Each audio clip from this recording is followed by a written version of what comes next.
വയനാട്ടിൽ ഇന്ന് സർക്കാരിന് ടൗൺഷിപ്പ് ഉദ്ഘാടനമായിരുന്നു. നമ്മൾ കണ്ടിരുന്നു, പല നേതാക്കന്മാരും വരുന്നു, ഈ പറയുന്നത് പോലെ ജനങ്ങളോട് സംസാരിക്കുന്നു, അവരുടെ ആവശ്യങ്ങൾ കേൾക്കുന്നു. പുതിയ പുതിയ പദ്ധതികൾ വീട് വെച്ച് നൽകിയതിന് പിന്നാലെ 78ഓളം വീടുകളാണ് ഇപ്പോൾ പൂർത്തിയായി ജനങ്ങൾക്ക് നൽകിയിരിക്കുന്നത്. അതിനുപരി ഈ പറയുന്ന വീടുകൾക്കെല്ലാം തന്നെയും ഫർണിച്ചർ സംവിധാനങ്ങൾ കൂടി ചെയ്തു നൽകാമെന്നൊരു വാഗ്ദാനം നമ്മുടെ ബഹുമാനപ്പെട്ട മുഖ്യമന്ത്രി പിണറായി വിജയൻ നൽകിയിട്ടുണ്ട്. ഇതിനൊക്കെ കാരണം എന്ന് പറയുന്നത് എനിക്ക് തോന്നുന്നു, കഴിഞ്ഞ കുറച്ച് ദിവസങ്ങളിലായി വയനാട്ടിൽ ഉദ്ഘാടനങ്ങളുടെ ഒരു കൂട്ടം തന്നെയാണ് വന്നുകൊണ്ടിരിക്കുന്നത്. നമ്മൾ കഴിഞ്ഞ ദിവസങ്ങളിൽ കണ്ടിരുന്നു, മുസ്ലിം ലീഗ് 52 വീടുകൾ വെച്ച് കൊടുക്കുന്നു. കോൺഗ്രസിന്റെ ഭാഗത്ത് നിന്നും ഇത്തരത്തിൽ 40ഓളം ആളുകൾക്ക് 5 ലക്ഷം രൂപ വെച്ച് നൽകുന്നു. വീടുകൾക്ക് തറക്കല്ലിടൽ നടക്കുന്നു. അടുപ്പിച്ച് കുറേ ദിവസങ്ങളിലായിട്ട് നമ്മൾ ഇത് തന്നെയാണ് കണ്ടുകൊണ്ടിരിക്കുന്നത്. ഒരർത്ഥത്തിൽ പറഞ്ഞാൽ നിയമസഭാ തെരഞ്ഞെടുപ്പിന് മുന്നോടിയായുള്ള ഒരുക്കങ്ങൾ എന്ന് നമുക്ക് ഇതിനെ പറയേണ്ടി വരില്ല ഇപ്പോൾ വയനാട്ടിൽ കാണുന്ന ഈ പ്രഹസനങ്ങൾക്കൊക്കെ തന്നെയും. തീർച്ചയായും ഇതിനു മുൻപ് തദ്ദേശത്തിന് മുൻപായിരുന്നു ഇത്തരത്തിലധികം നമ്മൾ ഉദ്ഘാടനങ്ങൾ കണ്ടത്. അന്ന് ഒരുപാട് ട്രോൾ ചെയ്യപ്പെട്ട കുറേ അധികം ഉദ്ഘാടനമുണ്ട്. നമ്മൾ തന്നെ ചർച്ച ചെയ്തിട്ടുണ്ടായിരുന്നു. ഏതൊരു മണ്ഡലത്തിന്റെ പേര് ഞാൻ മറന്നുപോയി. അതിനകത്തില് പുതിയൊരു അംഗനവാടിയുടെ ഉദ്ഘാടനം ഉണ്ടായിരുന്നു. ആകെ അവിടെ ഉണ്ടാവുന്നത് ആ അംഗനവാടിക്ക് അകത്തേക്ക് കയറി നോക്കുന്ന സമയത്ത് ഒരു യൂറോപ്യൻ ക്ലോസറ്റ് മാത്രമാണ് അംഗനവാടിക്കകത്തിലുള്ളത്. അന്ന് കുറെ ട്രോളുകൾ ഉണ്ടായിരുന്നു. ഈ പഠിക്കാൻ വരുന്ന കുട്ടികളൊക്കെ ക്ലോസറ്റ് കണ്ടിട്ട് തിരിച്ചു പോകാനാണ് ഉദ്ദേശിക്കുന്നത്. എന്താണ് ഈ ഒരു ഉദ്ഘാടനം കൊണ്ട് നിങ്ങൾ ഉദ്ദേശിക്കുന്നത്? ഇപ്പോൾ അടുത്ത കാലത്ത് ഈ പറയുന്ന രീതിയിൽ ഒരു ദിവസം മുൻപായിരുന്നു രാഹുൽ ഗാന്ധിയും പ്രിയങ്ക ഗാന്ധിയും കൂടെ വയനാട്ടിലെത്തുകയും അതേപോലെ ഈ ചൂരൽമല ബന്ധപ്പെട്ട ദുരന്ത ബാധിതർക്കായിട്ടുള്ള ഇവർ വാഗ്ദാനം ചെയ്തിട്ടുണ്ടായിരുന്ന പണം 40 പേർക്കോളം 5 ലക്ഷം രൂപയാണ് പണം കൈമാറിയിട്ടുണ്ട്. അതേപോലെ ബാക്കിയുള്ളവർക്ക് ഇവർ വാഗ്ദാനം ചെയ്ത 100 വീടുകൾക്കായിട്ടുള്ള തറക്കല്ലിടുകയും അതിനായിട്ടുള്ള ഉടൻ തന്നെ അത് നിർമ്മിച്ചു നൽകാനുള്ള കാര്യങ്ങളൊക്കെ ചെയ്തിട്ടായിരുന്നു ഇവർ പോയത്. അപ്പൊ അതിനുശേഷമാണ് ഈ പറയുന്ന ഇന്ന് ടൗൺഷിപ്പിന്റെ ഈ ഒരു ഉദ്ഘാടനം മാർച്ച് 1 നടക്കുന്നത്. ആ ഒരു സമയത്ത് നമ്മുടെ റവന്യൂ മന്ത്രിയായിട്ടുള്ള കെ രാജൻ ഈ പറയുന്ന രീതിയിൽ അത് അഭിസംബോധന ചെയ്ത് സംസാരിക്കുന്നതിന്റെ ഇടയിൽ ഒന്ന് കുത്തുന്ന പോലെ സംസാരിക്കുന്നുണ്ട്. ഇവിടെ പലരും വന്ന് കല്ലൊക്കെ ഇട്ടിട്ട് പോകും, ഞങ്ങൾ അങ്ങനെ തറക്കല്ലിട്ട് പോകുന്ന ടീമല്ല എന്ന് അദ്ദേഹം പറയുന്നു. കല്ല് വെക്കാറുമുണ്ട്, കല്ലിന്റെ മേളിൽ കല്ല് വെക്കാറുമുണ്ട്, അതേപോലെ നിങ്ങൾ കൂനിന് മേൽ കുരു ആകാറുമുണ്ട്. അതാണ് സത്യാവസ്ഥ. കാരണം അത് ഒന്നുകൂടെ ഒന്ന് ആലോചിക്കണം. നിങ്ങൾ ലൈഫ് പദ്ധതി കൊണ്ട് ഉണ്ടാക്കി കൊടുത്ത പല വീടുകളും ഇപ്പൊ അന്യാധീനപ്പെട്ട് വെറുതെ കിടക്കുന്നുണ്ട്. ഉപകാരപ്പെട്ട ആൾക്കാർക്ക് അല്ലെങ്കിൽ ഉപകാരപ്പെട്ടിട്ടുണ്ടെങ്കിൽ അത് നിങ്ങളുടെ റെസ്പോൺസിബിലിറ്റിയാണ്. കാരണം നിങ്ങളാണ് ഇവിടുത്തെ ഭരണപക്ഷം അല്ലാതെ അടുത്ത സംസ്ഥാനത്തുള്ള ഭരിക്കുന്ന ആൾക്കാരോട് പോയി നമുക്ക് ചോദിക്കാൻ പറ്റുമോ ഇവിടെ വീട് വെച്ച് നൽകുക, അല്ലെങ്കിൽ ഇവിടെ ഉണ്ടാവുന്ന ദുരിത പ്രശ്നങ്ങൾക്ക് നിങ്ങൾ തന്നെയാണ് വെച്ച് തരേണ്ടത്, നിങ്ങളുടെ റെസ്പോൺസിബിലിറ്റിയാണ്. പക്ഷേ കൊടുത്ത ചില വീടുകളുടെ അകത്ത് ഈ പറയുന്ന ഫ്ലാറ്റ് വീടുകളൊക്കെ ഉണ്ടായിരുന്നു. ഫ്ലാറ്റിന്റെ അകത്തെ അതിന്റെ ആ അവസ്ഥയൊക്കെ നമ്മൾ മാധ്യമങ്ങളിലൂടെ കണ്ടതാണ്. കഴിഞ്ഞൊരു ചർച്ചയിൽ നമ്മൾ പറഞ്ഞിട്ടുണ്ടായിരുന്നു.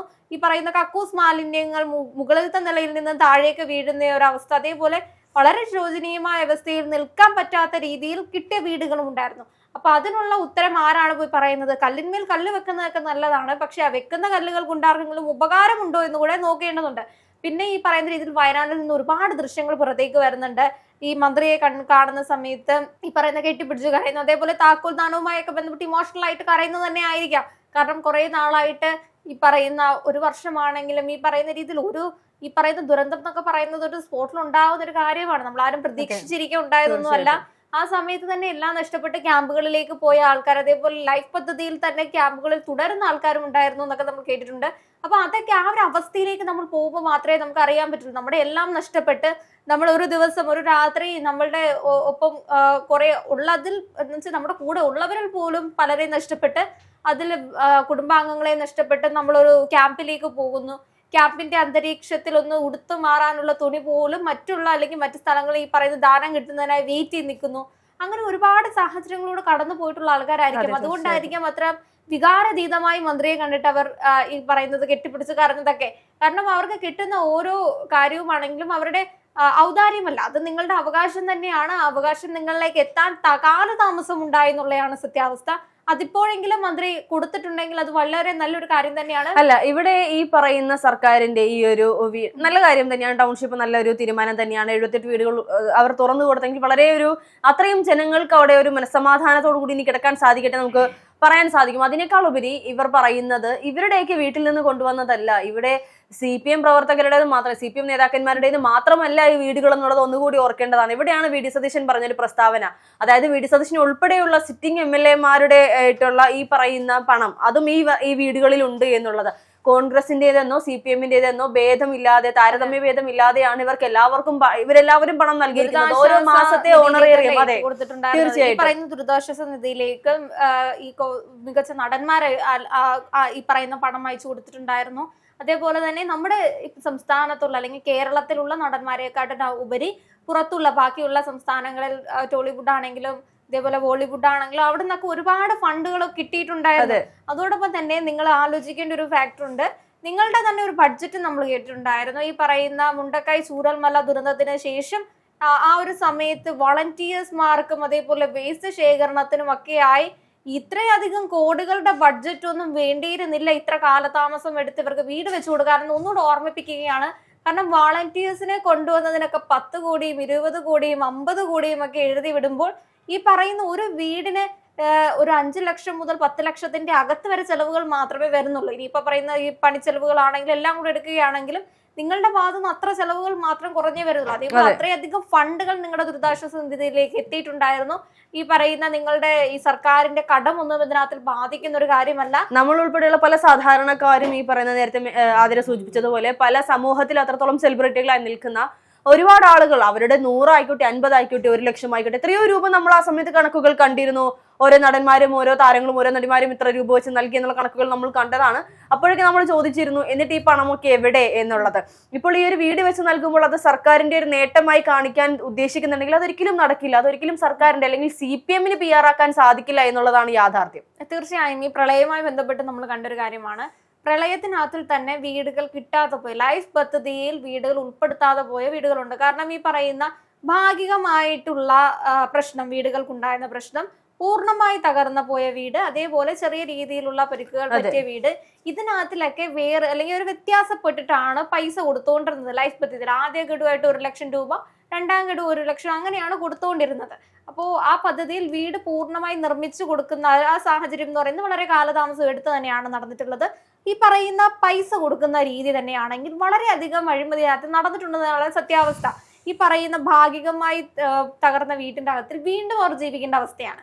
കാരണം ഇവർക്ക് ഇത് പ്രശ്നമാണ് എന്നുള്ളത് സർക്കാരിനെ ബോധിപ്പിക്കേണ്ടത് ഇവര് കടന്ന് നടന്നുകൊണ്ടിരിക്കുകയാണ്. ഈ പറഞ്ഞ ഇത് ബോധിപ്പിക്കാൻ നടന്ന പൈസ അല്ലെങ്കിൽ ആ തേഞ്ഞ ചെരുപ്പിന്റെ പൈസ പോലും പലർക്കും തിരിച്ചു കിട്ടാത്ത സാഹചര്യവും നമ്മുടെ സംസ്ഥാനത്ത് നിലവിൽ നിൽക്കുന്നുണ്ടെന്നുള്ള ഒരു കാര്യം കൂടി ഉണ്ട്. അപ്പൊ അങ്ങനെയൊക്കെ നോക്കുന്ന സമയത്ത് നിങ്ങൾ ഒരു പ്രഹസനം തന്നെയാണ് കാഴ്ചവെക്കുന്നത്. കാരണം നിങ്ങളുടെ റെസ്പോൺസിബിലിറ്റിയാണ് ഒരു ഭരണം മാറുന്ന സമയത്ത് കാണിക്കാൻ വേണ്ടിയിട്ട് കൊണ്ടുവന്ന്, അതും ഹർഷ തുടക്കത്തിൽ പറഞ്ഞ പോലെ തന്നെ ഈ തദ്ദേശ സമയത്ത് ഉണ്ടായിട്ടുള്ള കുറെ ഉദ്ഘാടനങ്ങളുണ്ടല്ലോ, അതേപോലെ ഒരു ഇലക്ഷൻ വരുമ്പോഴത്തേക്കും ഞങ്ങൾ കൊടുക്കുന്ന അവസ്ഥ. ഇലക്ഷൻ മാറിക്കഴിഞ്ഞു കഴിഞ്ഞാൽ ഈ പറയുന്ന 10 വർഷത്തോളം നിങ്ങൾ ഭരണത്തിൽ ഉണ്ടായിരുന്നു. അതിൻ്റെ അകത്ത് ഈ മുണ്ടക്കൈ ചൂരൽമല പ്രശ്നം ഉണ്ടായിട്ട് 6 മാസവും 1 വർഷവും അല്ലാതൊക്കെ ഒരു സമയം ഒരുപാട് കഴിഞ്ഞു. അപ്പൊ അതിന്റെ അകത്ത് ഈ പറയുന്ന 1 മാസം അല്ലെങ്കിൽ 1.5 മാസത്തിന്റെ അകത്ത് ഇലക്ഷൻ വരുന്നതിന് മുൻപ് നിങ്ങൾ ഈ പറയുന്ന എല്ലാം തുറന്നു കൊടുക്കുന്ന ഒരു അവസ്ഥ, അല്ലെങ്കിൽ ആ ഒരു ഡേറ്റിലേക്ക് നിങ്ങൾ മാറ്റി വെച്ചിരിക്കുകയാണോ, അല്ലെങ്കിൽ എന്തുകൊണ്ടാണ് ആ കാലതാമസം എന്നുള്ളത് നമുക്ക് അറിയാൻ സാധിക്കുന്നില്ല. പക്ഷെ ഇത് നിങ്ങളുടെ റെസ്പോൺസിബിലിറ്റി തന്നെയാണ് മന്ത്രി. റവന്യൂ മന്ത്രി ആണെങ്കിലും ആരാണെങ്കിലും ഇപ്പോ ഈ പറയുന്ന രീതിയിൽ വയനാടിന്റെ MP ആയിരുന്നു കഴിഞ്ഞ ദിവസം വന്ന് അവര് വാഗ്ദാനം നൽകിയ വീടുകൾ കൊടുക്കുന്നത്. ആ വീടുകൾ കൊടുക്കുക അല്ലെങ്കിൽ അത് കിട്ടുക എന്ന് പറയുന്നത് എത്രയോ പേർക്ക് ഉപകാരപ്പെടുന്ന ഒരു കാര്യമാണ്. അല്ലെങ്കിൽ ഈ രാഹുലിനോടുള്ള ഒരു ഭയം കൊണ്ടാണോ എന്നറിയില്ല, നിങ്ങൾ കൊടുക്കുന്നതിനോടൊപ്പം അവർ കൊടുക്കുന്നതൊക്കെ വെറുതെയാണെന്ന് പറയുന്നൊരു രീതി. ആര് കൊടുത്താലും കിട്ടുന്ന ആൾക്കാർക്ക് ഉപകാരപ്പെടുക എന്നുള്ളതാണ് ഏറ്റവും വലിയൊരു കാര്യം എന്ന് പറയുന്നത്. വയനാടിനെ സംബന്ധിച്ച് ആ ഉണ്ടായ ദുരന്തം എന്ന് പറയുന്നത് നമ്മൾ എത്ര വീടുകൾ നിർമ്മിച്ചു കൊടുത്താലോ അല്ലെങ്കിൽ അതിനകത്ത് നമ്മൾ നിർമ്മിച്ച കൊടുക്കുന്ന വീടിന് അതിൽ താമസിക്കാൻ ചിലപ്പോൾ ആ കുടുംബത്തിൽ ഒരു അംഗം മാത്രമേ ഉണ്ടാവുള്ളൂ. ശ്രുതിയുടെ കേസ് നമ്മൾ കണ്ടതാണ്. ശ്രുതിയുടെ കുടുംബം മുഴുവൻ നഷ്ടപ്പെട്ടു പോയി, ശ്രുതി മാത്രമാണ് വയനാട്ടിൽ ബാക്കിയുള്ളത്. അപ്പൊ അതേപോലെ ഒരുപാട് ആൾക്കാർ വയനാട്ടിലുണ്ട്. നിങ്ങൾ കൊടുക്കുന്ന ഒരു വീട്ടിൽ അവരോടൊപ്പം സന്തോഷിച്ചിരിക്കാനോ എല്ലാ ആഘോഷങ്ങൾ ആഘോഷിക്കാനോ എല്ലാവരും ഉണ്ടാകണമെന്നൊന്നും പോലുമില്ല. അപ്പൊ നിങ്ങൾ ചേർത്ത് നിർത്തുക. ഇപ്പൊ ഈ വയനാട്ടിൽ നമ്മൾ K രാജനെ കെട്ടിപ്പിടിച്ച് മന്ത്രിയെ കെട്ടിപ്പിടിച്ച് കരയുന്ന ഓരോ ആൾക്കാർക്കും പറയാൻ 100 കഥകൾ ഉണ്ടായിരിക്കും. അപ്പൊ എല്ലാവരെയും കൂടെ ചേർത്ത് നിർത്തുക തന്നെയാണ് നിങ്ങൾ ഇപ്പോൾ ചെയ്യേണ്ടത്.